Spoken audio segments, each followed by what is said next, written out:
Hey everybody, Alex Kazora, SteelersDepot.com, back with some more Pittsburgh Steelers recap and reaction to the team's final loss of this losing streak, 28-14 to the Baltimore Ravens in the wildcard game. Pittsburgh season is, of course, over. Let's talk about it.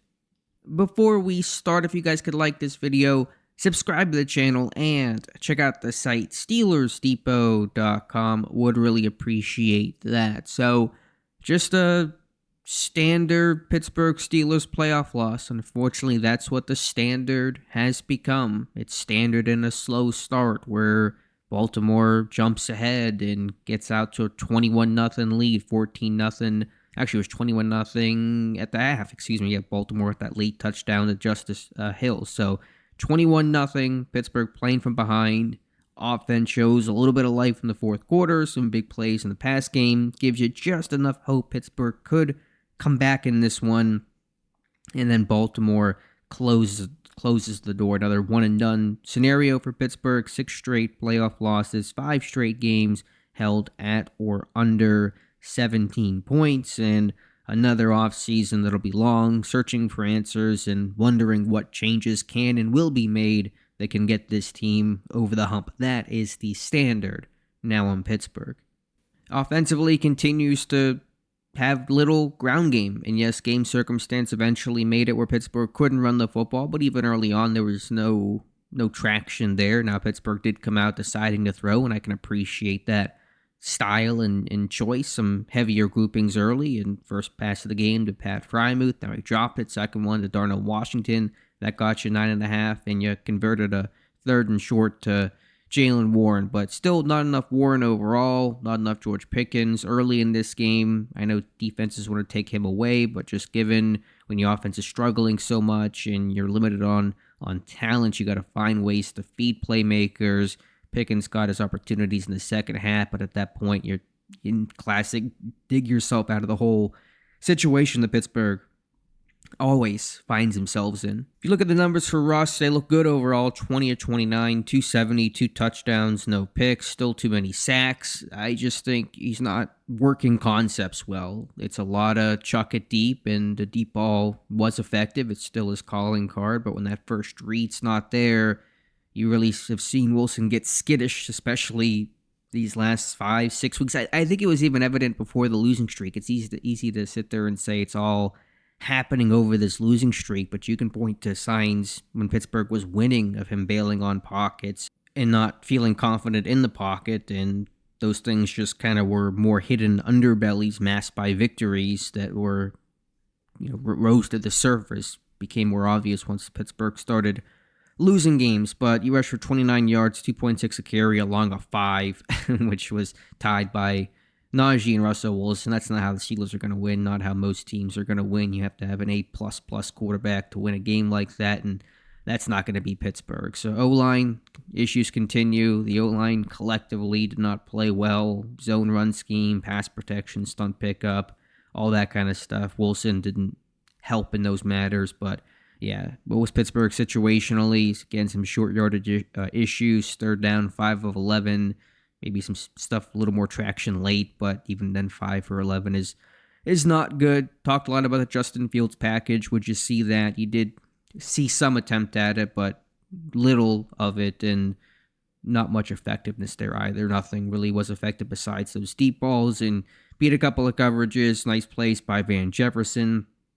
Mike Williams on his target, that was a nice concept. Pittsburgh can beat man coverage. They know how to do that on the Mike Williams catch. They can beat some of the too deep type of stuff, but a lot of zone concepts Pittsburgh does not have good answers for. Really, if the answer is not throw it deep, Pittsburgh struggles to find that answer. Defensively, 299. That's the story. Gave up 299 on the ground. I think it was ticked over to 300 for a moment, and then a final kneel down, put it back at 299. Most rushing yards ever against Pittsburgh in a postseason game. Derrick Henry rushing for $186. Individually, the most rushing yards ever by a player against the Steelers defense in the postseason. That's at a 65 career Steelers playoff games. The Ravens total yards, they had 300 plus by halftime. They finished with 464. I think that's fourth most ever against Pittsburgh in the playoffs, and so you get the point from there. Ravens 29 first downs, 10 of 15 on third down. That is a ridiculous number. 16 rushing first downs. I talked about needing to take away Derrick Henry and minimizing him, and if that let Lamar run a little extra wild, then so be it. And that was maybe Pittsburgh's approach, and I get that, but you didn't stop Derrick Henry. He still ran all over you. So if you contained Henry to 50 yards and Lamar had the day that he had on the ground, okay, you can maybe forgive that more. You certainly could. Not when you fail to do either. And even moments where Justice Hill was in there still attacking the back and not attacking Lamar. If Justice Hill's in the game, you do mesh charge. You take away Lamar. You got to take away the weaker link. And when it's Lamar and Henry, there's no easy choice there, but the focus is still on taking away Henry. When it's not Henry in there, when it's Hill, you take away Lamar. Still didn't do that, and they leaned on Lamar. He's been running more often down the stretch for Baltimore. In the playoff game, they're going to let him run basically at will to secure victory, and Pittsburgh had no answers there. Even in traditional, downhill run game, Pittsburgh couldn't get off blocks. They were stuck on the line of scrimmage. They were not physical enough. A couple of bright spots in Elliott and Roberts, and Cam always plays well, but just across the board, not getting hats, just some even poor effort at times. Larry Ogunjobi was playing tag on the one zone run, I think, by Lamar, and Dante Jackson not coming up to support, I think, on one play that Henry had later in the game. So just body language, physicality overall has not been there over this losing streak, and you get rolled like that. I mean, it's just fundamental football failure, and that's what happened in this game. And your stars really didn't play like stars. Minka was just okay. He was just there.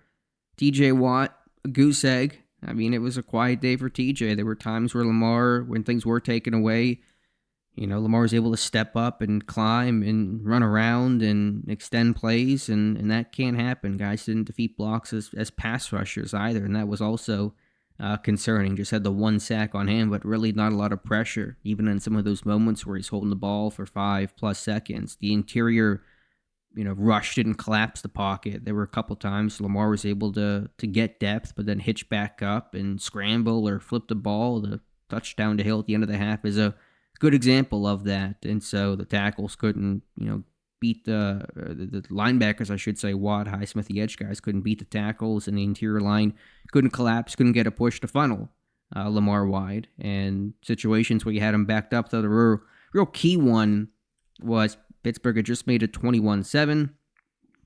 They do get the one sack at 2nd and 20, and Lamar was able to roll to his right and hit Wallace for 21 and get it all back and pick up a first down. That's a killer. And I think, forget the outcome, I think Baltimore's pretty sure they scored a touchdown on that drive and made it 28-7. Pittsburgh cut that lead in half, but still, point is, even in the rare moments where Pittsburgh got some stops, they couldn't stack those, and Baltimore just really had their will with the Steelers.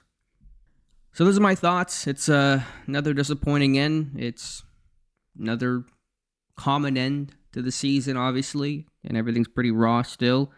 No one's really surprised, I'm sure. I'm not. I picked Baltimore 27-17. Hope my reverse Alex Jinx magic would come through, but it did not. And so it'll be a big offseason, a lot of changes potentially coming. Offseason or roster turnover, a lot of pending free agents, and so this team will look different. Mike Tomlin will be here. I know many people won't want to hear that, but he will return. We'll see who is there with him. We'll talk more about coaching changes. Maybe Pat Meyer, the O-line coach, is one who comes to mind. I could really see them moving on from. But we'll see some roster changes. Of course, see what happens at quarterback as well. Will it be Russ, Field, something else?